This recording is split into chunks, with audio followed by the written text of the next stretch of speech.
Good morning, and thank you for joining us for today's Daily Market Outlook. Joining me today is Emily from our trading room to tell us more about the recent developments. Emily? Gold soared above the $2,600 level on Friday for the first time, extending a rally boosted by bets for further US interest rate cuts and rising tensions in the Middle East. Spot gold was up 1.3%. Sterling edged up against the dollar and the euro to finish last week, as strong UK retail sales data provided an extra boost to the currency's upbeat trend.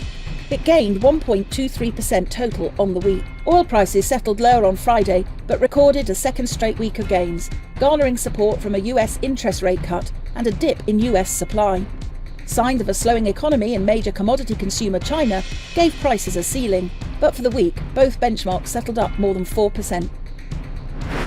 The dollar-yen price remained largely unchanged in the last session. The stochastic indicator is giving a positive signal. The Bitcoin dollar price remained largely unchanged in the last session. The ROC is giving a negative signal. The Aussie dollar pair traded sideways in the last session.